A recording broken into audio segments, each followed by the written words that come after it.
Hello दोस्तों। Good morning सभी को। आज लेकर आए हैं सबसे धमाकेदार top 20 Oracle SQL interview question answer.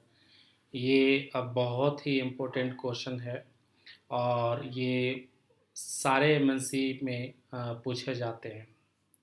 तो चलिए बिना देर किए हुए देखते हैं आज के ये एपिसोड।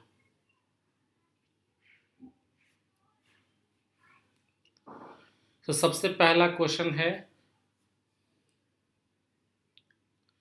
What is constraint?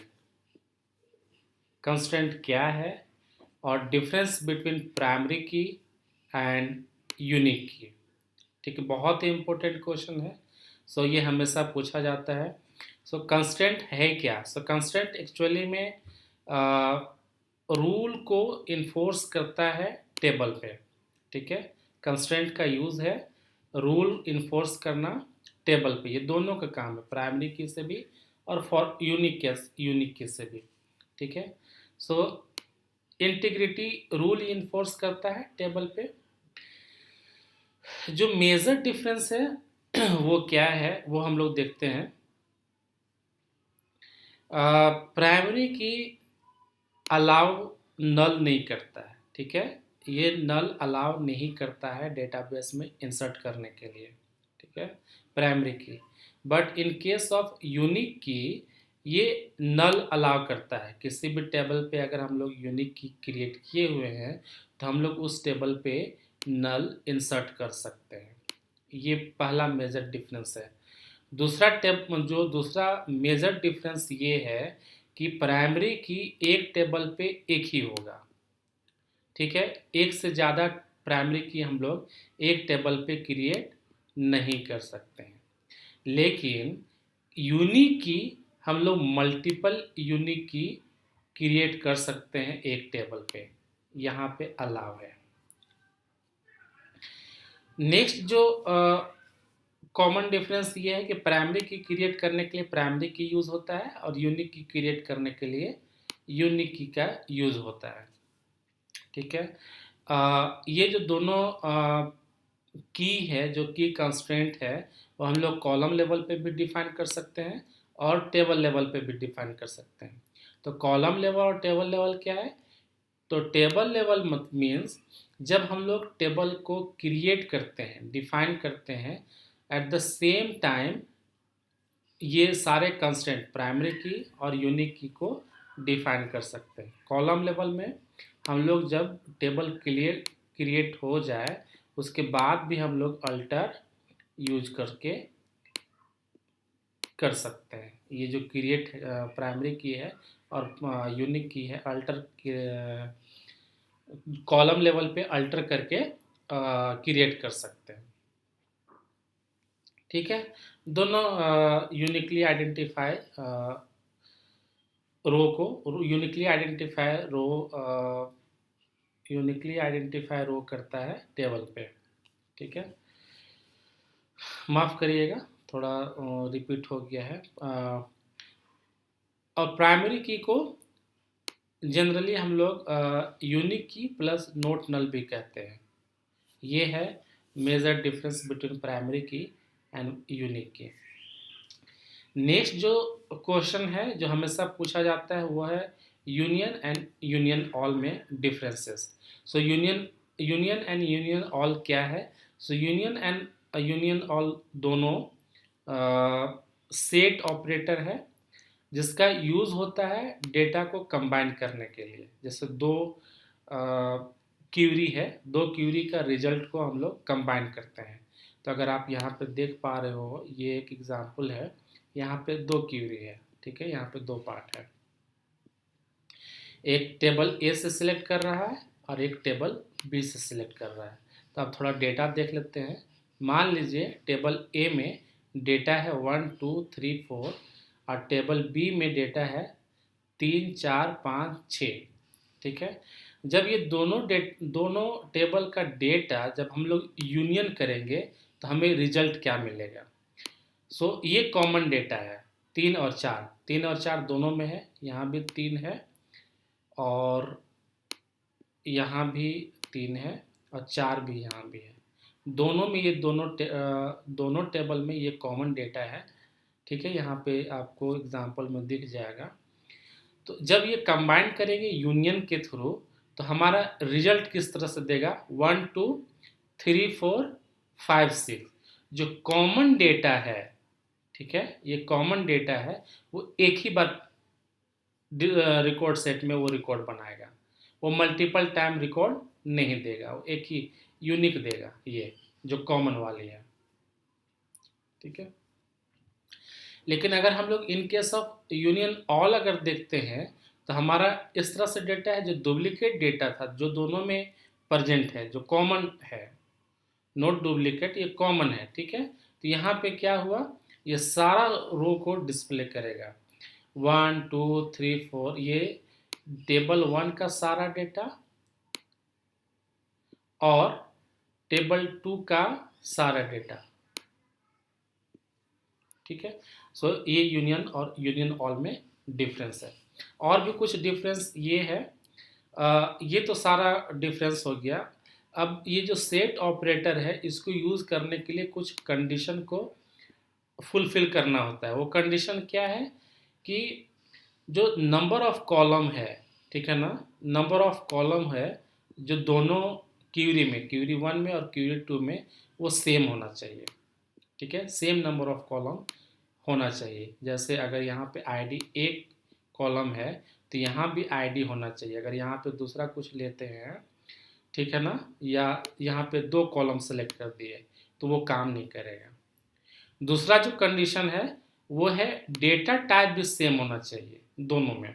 अगर यहाँ पे आईडी सेलेक्ट किया और इसका डेटा टाइप न्यूमेरिक है, और यहाँ पे भी आईडी सेलेक्ट किया लेकिन अगर इसका डेटा टाइप कैरेक्टर है, ठीक है, वैरचैर, तो भी वो काम नहीं करेगा। ठीक है ना, तो इसलिए डेटा टाइप भी कंपेटिबिलिटी होना चाहिए। और नेक्स्ट जो इसका कंडीशन है वो है ऑर्डर ऑफ कॉलम जो है वो सेम होना चाहिए। ठीक है, जैसे अगर यहाँ पे पहले आईडी सेलेक्ट किए, फिर नेम सेलेक्ट कर रहे हैं, ठीक है ना, तो सेकेंड क्यूरी में भी यहाँ पे आईडी और नेम ही सेलेक्ट करना है, तभी जा कर के वो काम करेगा। और नेक्स्ट जो रिस्ट्रिक्शन है वो है ऑर्डर बाय क्लॉज का। तो ऑर्डर बाय क्लॉज अलग अलग इंडिविजुअल सेलेक्ट स्टेटमेंट में नहीं लिख सकते हैं। तो ये था हमारा यूनियन एंड यूनियन ऑल। आगे देखते हैं। नेक्स्ट जो क्वेश्चन है वो है डिफरेंस बिटवीन रिप्लेस। ये भी बहुत ही इंपॉर्टेंट क्वेश्चन है, ये हमेशा पूछा जाता है। रिप्लेस एंड ट्रांसलेट, इसमें क्या डिफरेंस है? तो अब देखते हैं ये रिप्लेस और ट्रांसलेट करता क्या है।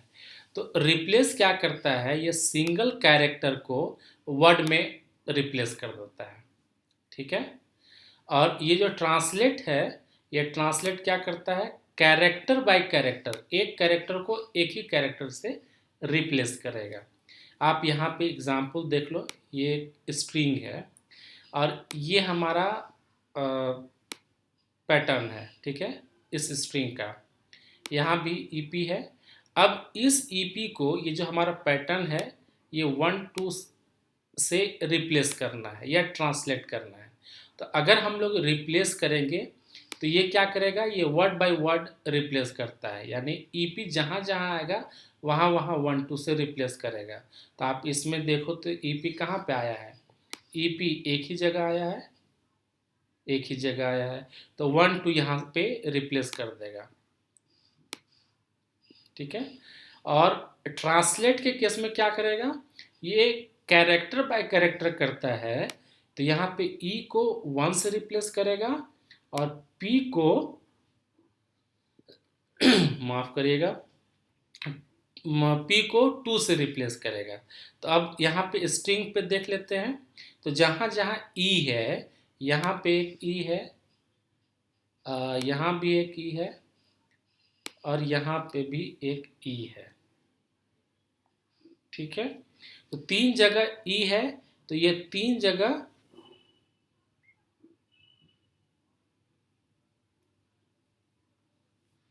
वन को रिप्लेस करेगा। यहाँ भी 1 कर देगा, यहाँ भी 1 कर देगा और यहाँ भी 1 कर देगा। ठीक है। अब P जो है हमारा जहाँ जहाँ P है वहाँ वहाँ 2 से रिप्लेस करेगा। तो P कहाँ पे है, यहाँ पे है, तो ये 2 से रिप्लेस कर दिया। और कहाँ पे P है, कहीं पे नहीं है, तो ये। तो इस तरह से आप रिजल्ट देख सकते हो यहाँ पे इसका ट्रांसलेट के लिए, और रिप्लेस कर दिया। और रिप्लेस जो फंक्शन है वो कैसे काम कर रहा है। तो ये था आपका रिप्लेस एंड ट्रांसलेट का डिफरेंस, ये मेजर डिफरेंस है। आगे देखते हैं। आगे जो क्वेश्चन है वो है what is difference between sub S T R and I N S T R. ये भी बहुत इंपॉर्टेंट क्वेश्चन है और हर जगह पूछा जाता है। तो सब एस टी आर क्या करता है, सब एस टी आर जो है स्पेसिफिक पोर्शन, जो एक स्ट्रिंग है उसका जितना पार्ट हमको चाहिए वो उतना पार्ट, वो स्पेसिफिक पोर्शन ऑफ स्ट्रिंग वो रिटर्न करता है। ठीक है। और I N S T R क्या करता है, ये I N S T R position return करता है, जो भी हम लोग को स्ट्रिंग का उसका पोजिशन। तो ये I N S T R numeric value की रिटर्न करता है, और ये जो सब एस टी आर है वो स्ट्रिंग रिटर्न करता है। अब एग्जाम्पल देख लेते हैं। ये है हमारा सब एस टी आर, इसमें ये हमारा स्ट्रिंग है ओरेकल। ठीक है। अब इस ओरेकल में यहाँ पे हम 2 पैरामीटर है। ये पहला ये पैरामीटर देख रहे हो आप, तो ये है हमारा पोजीशन, कहाँ से स्टार्ट करेगा। ठीक है, रीड करना, ये स्टार्टिंग पोजीशन है कि ये कहाँ पे सर्च कहाँ से स्टार्ट करेगा। ठीक है, कहाँ से कहाँ तक लेना है। और ये है उसका लेंथ। ठीक है ना, कितना स्ट्रिंग हमको चाहिए। ठीक है, तो 4 स्ट्रिंग चाहिए, कहाँ से स्टार्ट करेगा, 2 से। तो ये पहला, दूसरा, सेकेंड पोजीशन से वो रीडिंग करना स्टार्ट करेगा। कहाँ तक, 4 कैरेक्टर तक वो रीड करेगा, तो RACL। ठीक है ना, इसका आउटपुट होगा RACL। INSTR का क्या है, इसमें एक एक्स्ट्रा पैरामीटर है। ठीक है ना, आप यहाँ पे देखोगे तो यहाँ पे एक पैटर्न मैचिंग स्ट्रिंग है, इसका पोजीशन हम लोग को जानना है। ठीक है ना, अब ये पोजीशन जानना है तो ये हमारा कहाँ से स्टार्ट करेगा, ये स्टार्टिंग पोजीशन है। ठीक है ना, रीड करने का। और ये जो है ये हमारा लेंथ नहीं है, यहाँ पे क्या है, ये हमारा ऑकरेंस है। ठीक है ना, ऑकरेंस है कि ये कहाँ पे कौन सा ऑकरेंस पोजीशन पे वो जाके वो हमारा पोजीशन डिस्प्ले करे। ठीक है ना, तो ये हमारा एक स्ट्रिंग है। ठीक है ना, ये स्ट्रिंग में ओ आर को सर्च करिए। ठीक है ना, ओ आर कहाँ पे है, तो ये पहला पोजीशन हुआ। लेकिन ये क्या कह रहा है, इसका स्टार्टिंग पोजीशन थर्ड से है, तो ये थर्ड के बाद से रीड करेगा, ये फर्स्ट वाला को रीड नहीं करेगा क्योंकि यहाँ पे डिफाइन थर्ड से है।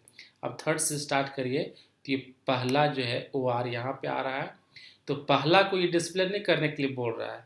किसको डिस्प्ले करने के लिए, सेकेंड ऑकरेंस को डिस्प्ले करने के लिए बोल रहा है, उसका पोजीशन डिस्प्ले करेगा। तो सेकेंड ऑकरेंस यहाँ पे है, तो इसका जो पोजीशन होगा वो हमारा आउटपुट में आएगा। ठीक है, तो ये है हमारा difference between sub S T R and I N S T R. आगे देखते हैं।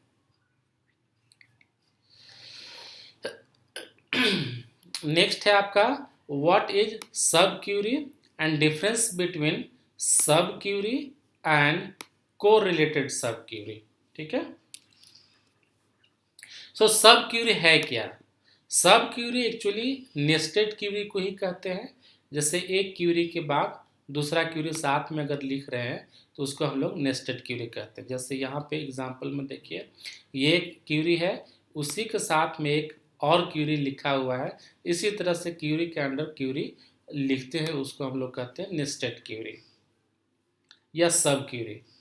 ठीक है, तो यहाँ पे क्वेश्चन ये है कि difference between sub query and correlated Curie.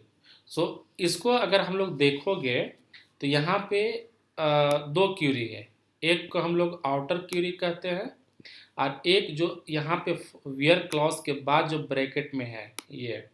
ठीक है, यहाँ से यहाँ तक का, इसको हम लोग बोलते हैं इनर क्यूरी। ठीक है, सो जो आउटर क्यूरी है, इनर क्यूरी है, इसमें जो कोरिलेटेड सब क्यूरी है उसमें क्या डिफरेंस है और जो नॉर्मल सब क्यूरी है उसमें क्या डिफरेंस है। तो जो नॉर्मल सब क्यूरी है आप इधर देखोगे तो ये जो इनर क्यूरी है वो एक बार एग्जीक्यूट होगा आउटर क्यूरी के लिए, ये ओनली वंस टाइम एग्जीक्यूट होगा आउटर क्यूरी के लिए। ये है इसका डिफरेंस। और यहाँ पे क्या है कोरिलेटेड क्यूरी में, ये जो इनर क्यूरी है ये आउटर क्यूरी के लिए हर रो के लिए, ईच रो के लिए ईच टाइम एग्जीक्यूट होगा। एग्जाम्पल के तौर पे अगर आउटर क्यूरी में 10 रो है, ठीक है, तो 10 रो के लिए ये 10 बार या 10 टाइम ये इनर क्यूरी एग्जीक्यूट होगा। और यहाँ पे अगर ये 10 रो था तो ये एक ही बार एग्जीक्यूट होगा, ये ओनली वन टाइम, और ये 10 बार। ये मेजर डिफरेंस है। दूसरा डिफरेंस क्या है कि ये बेटर परफॉर्मेंस है और ये थोड़ा लेस परफॉर्मेंस है। क्यों? क्योंकि ये लूप में जा रहा है, मल्टीपल रिकर्सन में वो एग्जीक्यूट हो रहा है। दूसरा जो है वो ये डिपेंडेंट है, ठीक है ना, आउटर क्यूरी पे ये डिपेंडेंट है। ये जो इनर क्यूरी है इसको हम लोग इंडिपेंडेंटली एग्जीक्यूट नहीं कर सकते हैं, यहाँ पे अलाउ नहीं है। लेकिन ये जो यहाँ पे नॉर्मल जो सब क्यूरी है, यहाँ पे जो इनर क्यूरी आप देखोगे ये इनर क्यूरी को भी अलग से एग्जीक्यूट किया जा सकता है, इसीलिए इसको बोलते हैं execute in isolation and not can not execute in isolation. So ये है major difference between sub query and correlated query. अगर कुछ इसमें मिसिंग है तो आप लोग कमेंट करके बता सकते हो। आगे देखते हैं what is NVL and difference between NVL and NVL2। ठीक है, तो NVL है क्या? NVL एक्चुअली में फंक्शन है जहाँ पे किसी भी कॉलम का वैल्यू अगर नल है तो उसको नल को रिप्लेस करने के लिए किसी भी नन नल वैल्यू से रिप्लेस कर सकते हैं बाय यूजिंग नल। ठीक है, बाय यूजिंग NVL फंक्शन। अगर हम लोग रियल टाइम एग्जाम्पल में देखते हैं, जैसे मान लीजिए किसी का सैलरी है और उसका सैलरी 0 आ रहा है, ठीक है ना, और नल है, ठीक है ना, तो उसको रिपोर्ट में नल डिस्प्ले नहीं कर, नल से क्या समझ में आएगा? इसलिए जो नॉमरिक वैल्यू है हम लोग उसको नल को 0 से रिप्लेस कर सकते हैं बाय यूजिंग NVL फंक्शन। सो अब नेक्स्ट जो डिफ्रेंसिएशन है यहाँ पे जो डिफरेंट है वो है ये NVL में 2 पैरामीटर लेता है और ये 3 पैरामीटर लेता है। ये मेजर डिफरेंस है। अगर एग्जाम्पल में हम लोग देख सकते हैं, अगर एक्सप्रेशन 1, ये वाली एग्जाम्पल अगर आप देखोगे तो एक्सप्रेशन 1 का वैल्यू अगर नल हुआ तो NVL के केस में क्या करेगा? एक्सप्रेशन 2 का वैल्यू डिस्प्ले कर देगा। और अगर ये नॉट नल है यानी ये नल वैल्यू नहीं है तो एक्सप्रेशन 1 का ही वैल्यू डिस्प्ले करेगा। लेकिन अगर NVL2 का वैल्यू अगर देखेंगे, इसका केस देखेंगे तो NVL ये वाली वैल्यू अगर ये नल हुआ, यहाँ पे 2 पैरामीटर है, आप देखो यहाँ पे एक ही पैरामीटर था, यहाँ पे 2 पैरामीटर है, ये एक्सप्रेशन 1 एंड एक्सप्रेशन 2। तो एक्सप्रेशन 2 जो है हमारा ये नॉट नल के केस में एग्जीक्यूट होगा और ये एक्सप्रेशन 3 नल के केस में एग्जीक्यूट होगा। ठीक है, तो जैसे अगर एक्सप्रेशन 1 का वैल्यू अगर नॉट नल है यानी नल नहीं है तो एक्सप्रेशन 2 का वैल्यू डिस्प्ले करेगा। ठीक है, और अगर इसका एक्सप्रेशन 1 का वैल्यू अगर नल हुआ, ठीक है, तो नल के केस में एक्सप्रेशन 3 का वैल्यू डिस्प्ले करेगा। यही मेजर डिफरेंस है, आप लोग एग्जाम्पल में भी चेक कर सकते हो।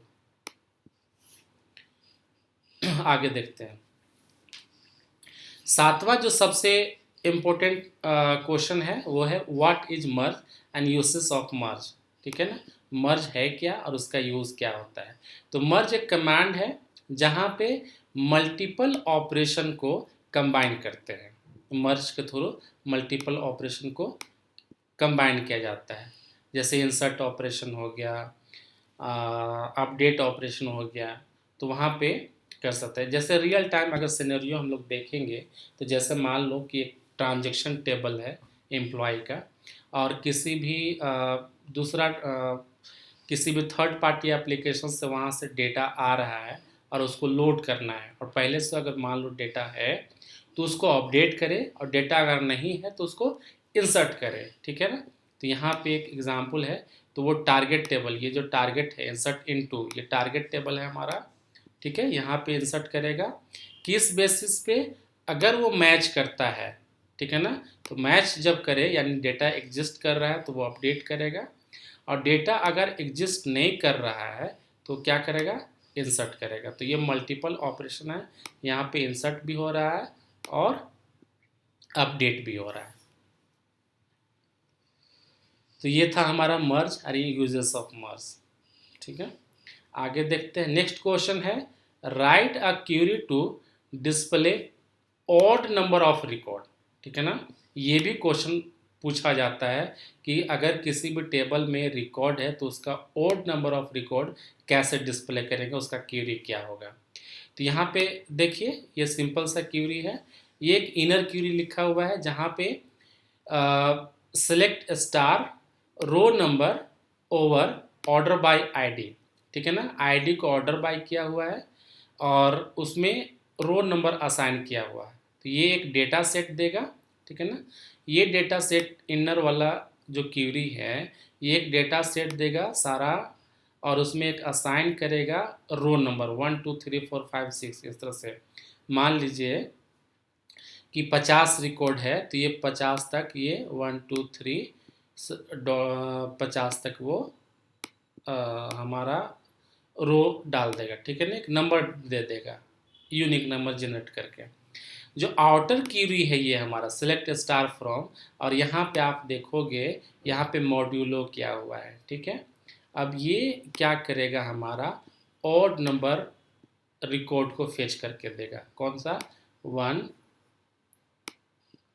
3 5 7, इस तरह से। इसी में एक और क्वेश्चन आता है कि write a query to display even number, ठीक है ना। तो इवन नंबर के लिए थोड़ा सा यहाँ पे चेंज करने की जरूरत पड़ेगा आपको, आप कमेंट सेक्शन पे बता सकते हो कि क्या चेंजेस लगेगा। आगे देखते हैं, 9 नंबर क्वेश्चन है write a query to display 99th record. किसी भी टेबल में अगर कोई रिकॉर्ड है, ठीक है, उसका 99th रिकॉर्ड उस डिस्प्ले करना है, उसके लिए क्या क्यूरी होगा, ये भी बहुत इंपॉर्टेंट है। तो सिमिलर है जो हम लोग पीछे देखे क्वेश्चन 8 नंबर, उसी तरह का क्वेश्चन है। यहाँ पे रो नंबर असाइन किया जा रहा है इंटरनल में, जो जितना भी रिकॉर्ड है सारे रिकॉर्ड को एक नंबर असाइन कर दिया 1 2 3 4 5 6, इस तरह से, ठीक है। अब क्या है, जो आउटर क्यूरी है, ठीक है, जो हम लोग रो नंबर असाइन किए थे उससे फिल्टर कर दे रहा है। अब क्या करेगा, वो जो 99 नंबर का जो रिकॉर्ड रहेगा वो डिस्प्ले कर जाएगा। तो ये हमारा बहुत ही सिंपल क्यूरी है। आगे देखते हैं, ये बहुत इंपॉर्टेंट है, ये हमेशा पूछा जाता है और हर जगह पूछा जाता है, difference between truncate and delete, ठीक है। सो जो मेजर डिफरेंस है वो क्या है, ट्रंकेट और डिलीट करता क्या है पहले देखते हैं। दोनों का काम है डेटा को डिलीट करना डेटाबेस से, ठीक है। डेटाबेस टेबल से डेटा को डिलीट करने के लिए यूज़ ट्रंकेट और डिलीट होता है। तो डिफरेंस क्या है, ट्रंकेट हमारा डीडीएल कमांड है, और जब ये डीडीएल कमांड होता है तो आपको मालूम होगा कि ये ऑटो कमिट होता है, इसको कमिट करने की ज़रूरत नहीं पड़ता है। और जो हमारा डिलीट कमांड है वो है डीडीएल कमांड, ठीक है ना। और जो डीडीएल कमांड के लिए कमिट करने की ज़रूरत पड़ता है, आइदर कमिट करें या एक्सटर्नली कमिट करने के लिए कमिट कर सकते हैं किसी भी टूल से, ठीक है। ये मेजर डिफरेंस है। दूसरा डिफरेंस क्या है कि ट्रंकेट कमांड ऑल रिकॉर्ड को डिलीट करता है, ठीक है ना, ये ऑल रिकॉर्ड को डिलीट करता है। और जब ऑल डिलीट करता है यहाँ पे वेयर कंडीशन हम लोग नहीं लगा सकते हैं ट्रंकेट में। लेकिन डिलीट के केस में क्या है कि डिलीट के केस में क्या करता है, यहाँ पे वेयर कंडीशन हम लोग यूज़ कर सकते हैं और ये स्पेशल ऑल डेटा को भी डिलीट कर सकता है और सम डेटा को या स्पेसिफिक डेटा को भी डिलीट कर सकता है। ठीक है। नेक्स्ट जो मेजर डिफरेंस है वो क्या है कि जब हम लोग ट्रंकेट कमांड यूज़ कर सकते हैं, ठीक है, तो ट्रिगर फायर नहीं होता है। अगर किसी भी टेबल पे ट्रिगर लिखा हुआ है और ट्रंकेट कमांड अगर हम लोग एग्जीक्यूट कर रहे हैं तो ट्रिगर फायर नहीं होगा। लेकिन डिलीट के केस में क्या है कि हमारा ट्रिगर फायर होगा। ठीक है। नेक्स्ट है जो हमारा ट्रंकेट है वो फास्टर होता है। क्यों होता है? क्योंकि जो डिलीट कमांड है वो अनडू लॉग क्रिएट होता है। ओरेकल क्या करता है, डिलीट कमांड के लिए एक अनडू लॉग जनरेट करता है। अनडू लॉग जब जनरेट करेगा हर रो के लिए एक लॉग जनरेट करता है। अब ऑब्वियस सी बात है, जब ये एक बैकग्राउंड प्रोसेस चलेगा लॉग जनरेट करने के लिए तो ये स्लोवर होगा। ठीक है ना। तो इसीलिए ये फास्टर है क्योंकि ये लॉग जनरेट नहीं करता है, और ये स्लोवर है क्योंकि ये लॉग जनरेट होता है डिलीट कमांड में। तो ये मेजर डिफरेंस है। एक और डिफरेंस क्या है, यहाँ पे मेंशन नहीं है। ट्रंकेट कमांड को जब हम लोग एग्जीक्यूट करेंगे तो हम लोग रोल बैक नहीं कर सकते हैं। ठीक है। तो यहाँ पे रोल बैक अलाउड नहीं है। लेकिन इस केस में डिलीट के केस में रोल बैक अलाउड है। ठीक है। ये हमारा सिंपल एग्जाम्पल है ट्रंकेट टेबल ने। ठीक है। और यहाँ पे जैसा अभी बताया कि वेयर क्लॉज लिख सकते हैं। अगर वेयर क्लॉज यहाँ पे स्किप किए तो क्या होगा, ये इंटायर रो को डिलीट करेगा। ठीक है। आगे देखते हैं, अगर कुछ मिसिंग है तो आप लोग कमेंट करके बता सकते हैं। नेक्स्ट है, ये भी बहुत इंपॉर्टेंट क्वेश्चन है, delete duplicate rows from a table. ठीक है ना। डुप्लीकेट रो को कैसे डिलीट करना है, तो ये एक टेक्निक है। अगर आप इस पार्ट को देखो, इनर पार्ट को, जो इनर क्यूरी है, ठीक है ना, इनर क्यूरी में क्या कर रहा है कि जो एम्प्लॉय आईडी है, ठीक है ना, उसका मिनिमम रो आईडी को कैच कर रहा है। जैसे आप देखोगे, अगर हम लोग एम्प्लॉय आईडी लेते हैं, ठीक है ना, अगर 100 एम्प्लॉय आईडी का डुप्लीकेट है, मान लो ये 100 3 रो है, ठीक है ना, ये 100 3 है। ठीक है। और इसका रो आईडी कैसे जनरेट होगा, ये रो आईडी हर ईच रो के लिए यूनिक होता है ओरेकल में। तो यहाँ पे मान ये अल्फ़ा न्यूमेरिक रहता है। ठीक है ना। तो एग्जांपल के तौर पे ये A1 है, मान लीजिए ये रो आईडी इसका A2 है, ये रो आईडी इसका A3 है, सपोज कर लेते हैं। ऐसे 60 डिजिट होता है, बट मान लेते हैं कि इसका A1 है, A2 है, A3 है, रो आईडी है। अब ये इनर क्यूरी क्या करेगा कि इसका मिनिमम रो को पकड़ के, यहाँ पे आप इसको देखो, इस मिनिमम जो रो आईडी है इसको पकड़ के एक बॉक्स में बंद कर देगा। ठीक है। यहाँ पे ले डाल दे, तो बाकी जो बचा है यहाँ पे जितना भी बचेगा, यहाँ पे 2 डुप्लीकेट है, इसको जो ऑर्डर क्यूरी आप यहाँ पे देख रहे हो, delete from EMP where row ID not in, ठीक है ना, ये जो बक्सा में बंद किया हुआ था उससे मैच करेगा और जो इसको डिलीट कर देगा। ये इस पर नहीं है, ये इस पर नहीं है, इसको डिलीट करता जाएगा।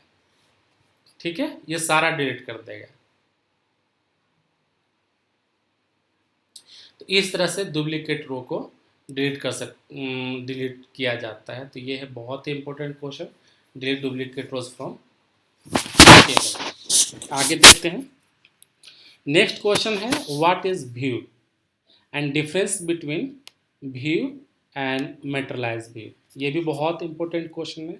तो व्यू होता क्या है, व्यू एक्चुअली डेटाबेस ऑब्जेक्ट है और हम लोग यूज़ करते हैं जैसे डेटा को हाइड करने के लिए, या रिक्वायरमेंट है हमारा। जैसे मान लीजिए ये आप ये क्यूरी देखो आप, ठीक है, तो अगर ये क्यूरी हमारा एक रिपोर्ट जनरेट करता है, रिपोर्ट में क्या ला रहा है, एम्प्लॉय आईडी है, नेम है और सैलरी है, डिपार्टमेंट है।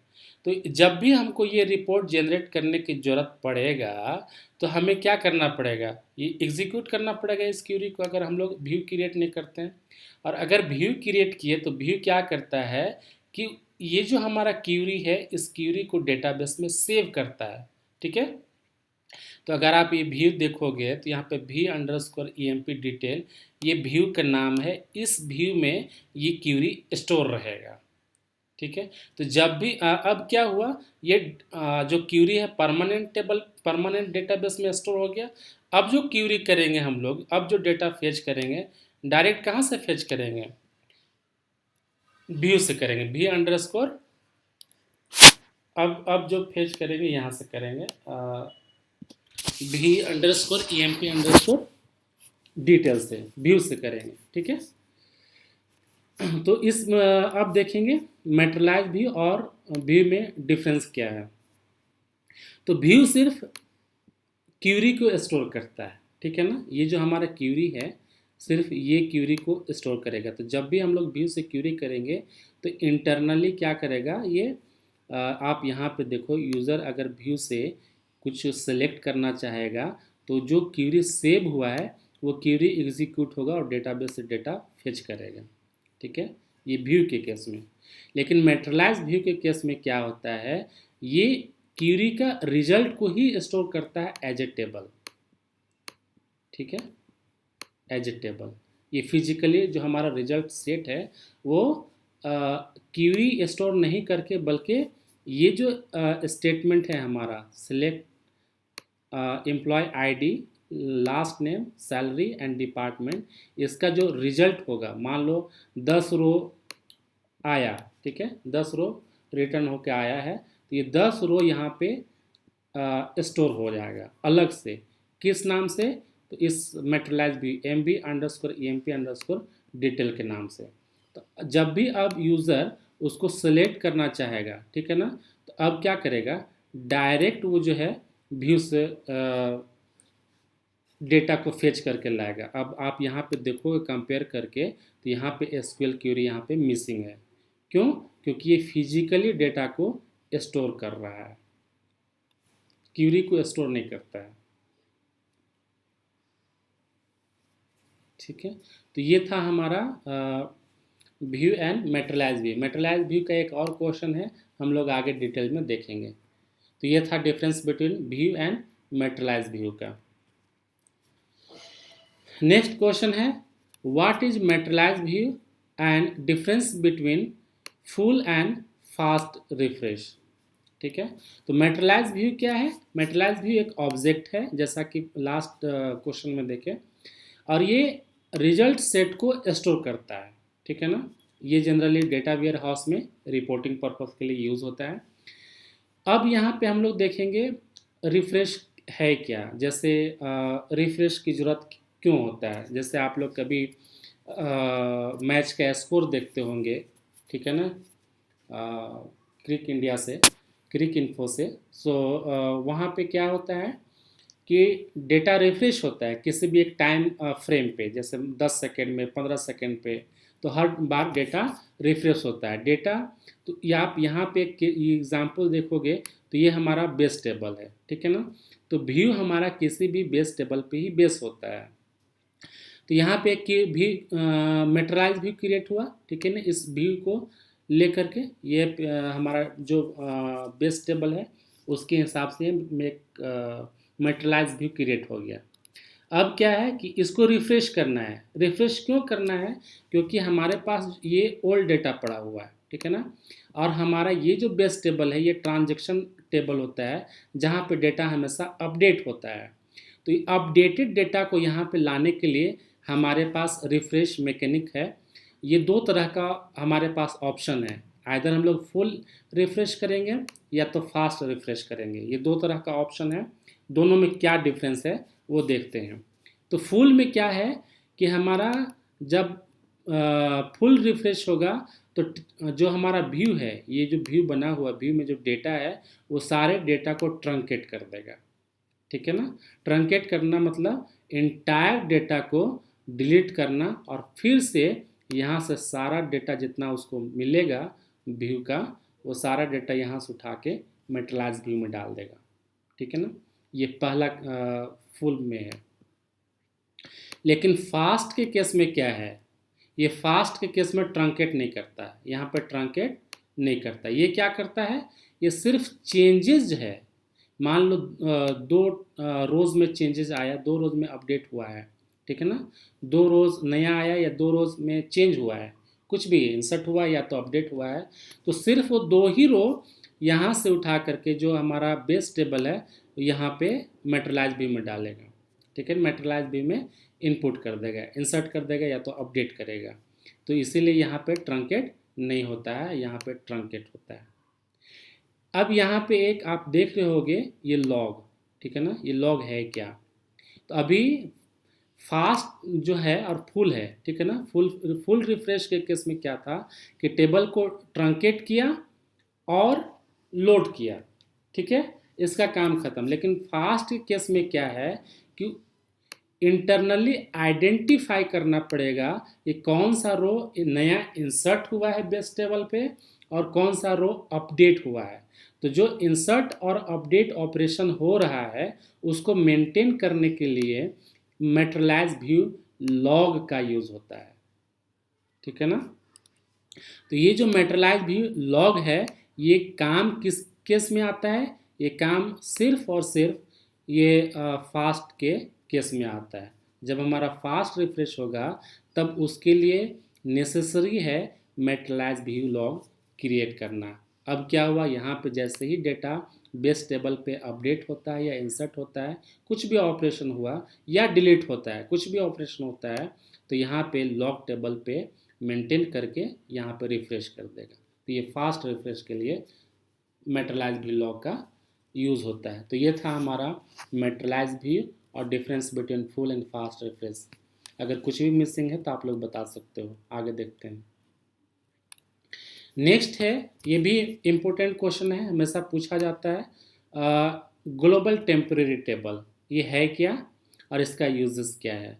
तो ये एक स्पेशल टाइप का टेबल है ओरेकल में जो इंटरमीडिएट डेटा को स्टोर करता है। ठीक है, इंटरमीडिएट डेटा मतलब क्या है कि जैसे मान लो कि ट्रांजेक्शन T1 है और ट्रांजेक्शन T2 है, ठीक है, इसके बीच में कुछ प्रोसेस हो रहा है, तो ये जो एडिशन हुआ या कुछ भी मॉडिफिकेशन करना है तो T1 का जो ट्रांजेक्शन का जो डेटा है वो हम लोग टेम्प टेबल पे स्टोर कर सकते हैं, और फिर यहाँ से जो T2 का जो इंटरमीडिएट डेटा है या जो मैनिपुलेट करने के बाद जो डेटा आ रहा है उसको भी यहाँ पे टेम्प टेबल पे स्टोर कर सकते हैं, और फाइनली जो डेटा होगा वो यहाँ से पिक करके बेस टेबल पे जहाँ पे भी टारगेट टेबल है हमारा वहाँ इंसर्ट कर सकते हैं।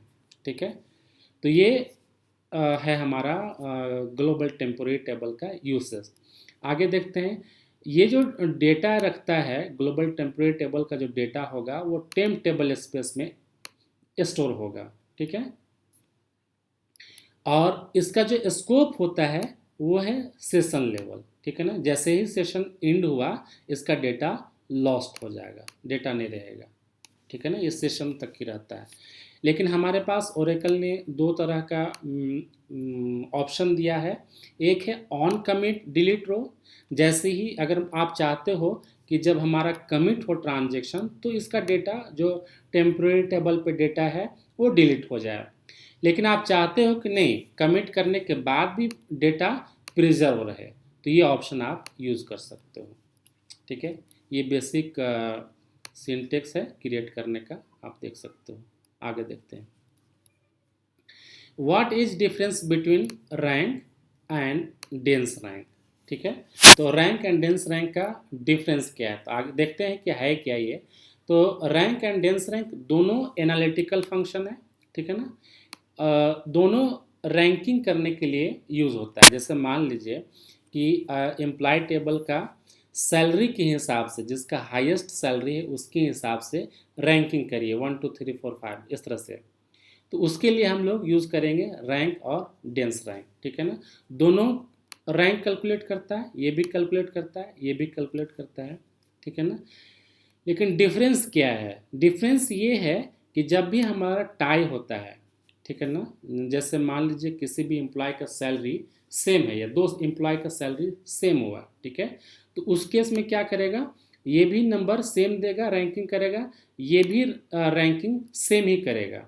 जैसे आप देखोगे यहाँ पे दो एम्प्लॉय का सैलरी सेम है, ठीक है, 3000 तो उसका रैंकिंग भी रैंक के केस में भी 2 किया है और इसके केस में भी 2 किया है। यहाँ पे भी आप देखोगे तो डिफरेंस क्या है, डिफरेंस ये है कि जो मेजर डिफरेंस है, जब टाई होता है तो ये क्या करेगा, नंबर ऑफ जो टाई रो है उसको रैंक में जोड़ करके स्किप करेगा, ठीक है ना। अब जैसे मान लीजिए कि टाई रैंक के केस में 1 स्टार्ट किया, 2 2 2 बार आया, ठीक है ना, यहाँ पे 2 डुप्लीकेट वैल्यू आया, यहाँ पे 2। अब आगे इसका क्या होगा, तो ये जो जो करेंट था हमारा पहले वाला और जितना टाई हुआ उसको जोड़ेगा, तो पहला फर्स्ट हुआ और इसमें 2 2 और 1 कितना हो जाएगा, 3। तो अब क्या है कि 3 को स्किप कर देगा, तो नेक्स्ट जो रैंकिंग देगा वो कितना देगा, 4, ठीक है। लेकिन डेंस रैंक के केस में क्या करेगा, वो 3 को स्किप नहीं करेगा बल्कि 2 यहाँ पे कंजिक्यूटिव देगा, ठीक है ना, इसीलिए इसको बोलते हैं कंजिक्यूटिव रैंकिंग करता है, ये स्किप नहीं करेगा, ये स्किप कर देता है। अगर मान लीजिए यहाँ पे दूसरा एग्जांपल अगर देखेंगे तो ये जो है, सॉरी, 2 2 3 बार आया, ठीक है ना, तो यहाँ पे डुप्लीकेट कितना बार हुआ, 3 बार हुआ, तो ये इसका करंट कितना है, 1 है, और डुप्लीकेट जो रैंकिंग दिया है 2 2 3 बार, तो यहाँ पे कितना हो जाएगा, 3। तो दोनों को अगर जोड़ेंगे तो कितना हो जाएगा, 4। तो 4 को स्किप कर देगा, रैंकिंग कहाँ से स्टार्ट करेगा, 5 से। ऐसे है इसका फंक्शनैलिटी। तो ये है आपका रैंक एंड डेंस रैंक का डिफरेंस। ये है basic syntax rank and dense rank का, ठीक है। जो भी मिसिंग है आप लोग कमेंट करके बता सकते हो और डिस्कस कर सकते हो आप लोग। आगे देखते हैं, आगे है difference between can't and can't star and can't expression, ठीक है ना। तो एक्सप्रेशन कुछ भी हो सकता है, फील्ड का नाम हो सकता है, कॉलम का नाम हो सकता है, या हम लोग कुछ भी नल वैल्यू दे सकते हैं 1 2 3 4, ठीक है ना। दोनों में डिफरेंस क्या है, काउंट स्टार जो है सारा रो को काउंट करता है इंक्लूडिंग डुप्लीकेट रो और नल वैल्यू, ठीक है। और काउंट एक्सप्रेशन में क्या है, ये सिर्फ नल वैल्यू को काउंट करता है, ये नल वैल्यू यहाँ पे अलाउड नहीं है। अगर मान लीजिए कि हमारे पास यहाँ पे देखिए एग्जांपल में ये एक नल वैल्यू है, ठीक है, तो नल वैल्यू अगर हमारा काउंट एक्सप्रेशन के केस में 3 काउंट करेगा और काउंट स्टार के केस में ये 4 काउंट करेगा। तो ये हमारा काउंट और स्टार और काउंट एक्सप्रेशन का डिफरेंस। नेक्स्ट है, ये भी बहुत ही कॉमन क्वेश्चन है और बहुत इम्पोर्टेंट क्वेश्चन है, how to fetch third highest paid employee, ठीक है ना। तो ये रैंकिंग करके ही डिस्प्ले करना है आपको, तो ये बहुत ही कॉमन है। तो यहाँ पे रैंक यूज़ करके आप इसको देखोगे तो आप रैंक यूज़ करके third highest employed paid salary paid employed को डिस्प्ले कर सकते हो, यहाँ पे आप देखोगे, ठीक है। नेक्स्ट देखते हैं, ये भी सेम टाइप का ही है लेकिन ये भी बहुत इम्पोर्टेंट है, ये भी हमेशा पूछा जाता है कि top 3 highest paid employee from each department, ठीक है ना। हर एक डिपार्टमेंट का, ईच डिपार्टमेंट का टॉप 3 एम्प्लॉय का रिपोर्ट जनरेट करिए, who is getting top 3 highest salary each department, ठीक है ना। तो इसमें आप रैंक यूज़ कर सकते हो या डेंस रैंक यूज़ कर सकते हो, अपने हिसाब से आप देख सकते हो। तो यहाँ पे एक नॉर्मल है, ये बिना विथ का है, ये विथ क्लॉज लगा के। तो विथ क्लॉज में क्या होता है कि आप जो भी एक स्टेटमेंट है, ठीक है ना, यहाँ से लेकर के आप यहाँ तक अगर आप देखोगे तो ये एक टेबल की तरह काम करेगा। ये एक रिजल्ट सेट बनाया, रिजल्ट सेट बनाने के बाद इस टेम्प्रोरी टेबल में इंसर्ट करेगा जो रिजल्ट सेट है। अब डायरेक्ट इस टेबल से हम लोग डेटा को ला सकते हैं। Select star from T underscore high paid by department where rank is less than और इक्वल टू 3। तो इस तरह से हम लोग department wise highest paid salary, top 3 highest paid employee को निकाल सकते हैं। नेक्स्ट है हमारा डिस्प्ले फर्स्ट 50% और last 50% records from the table. ये भी बहुत इंपॉर्टेंट है और यूनिक है, हमेशा पूछा जाता है। तो आप इसको देख सकते हो टॉप से फर्स्ट 50% या बॉटम से फर्स्ट 50% रिकॉर्ड को आप डिस्प्ले कर सकते हो। तो कैसे करोगे? बहुत सिंपल है। आप क्या कर रहे हो, यहाँ पे देखोगे काउंट स्टार डिवाइड बाय 2, ठीक है ना। तो काउंट स्टार डिवाइड बाय 2 कितना देगा? अगर मान लीजिए कि 50 रो है टेबल पे, तो अगर काउंट स्टार डिवाइड बाय 2 करेंगे तो हमारा रिजल्ट क्या आएगा? 25, ठीक है। तो 25 जब रिजल्ट आएगा, आप इसको देखोगे तो सिलेक्ट क्या कर रहा है? रो नम दे रहा है from employee where row num is less than और इक्वल टू 25। तो 25 रो डिस्प्ले कर देगा टॉप से, ठीक है। अब बॉटम से अगर डिस्प्ले करना है तो क्या है, ये क्या कर रहा है? हमारा टॉप से तो निकाल दे रहा है। तो अब क्या करना है, जब हमारा टॉप से निकाल दे रहा है तो एक माइनस कर देंगे, ठीक है ना। टॉप वाला अगर माइनस कर देंगे, ये हमारा टॉप निकल गया, अगर उससे माइनस कर देंगे तो क्या बचेगा?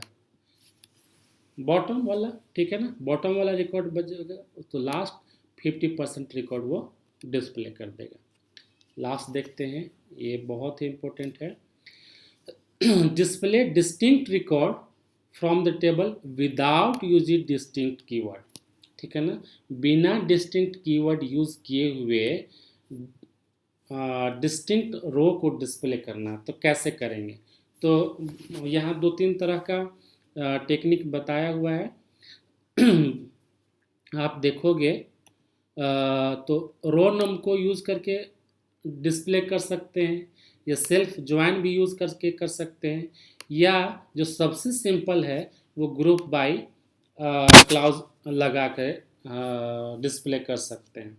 तो आप एग्जांपल देखोगे यहाँ पे, तो सेलेक्ट एम्प्लॉय आईडी, एम्प्लॉय का नेम है from employee group by employee ID. तो ग्रुप बाय में क्या करता है, तो एक मान लीजिए कि रिजल्ट सेट है, ठीक है।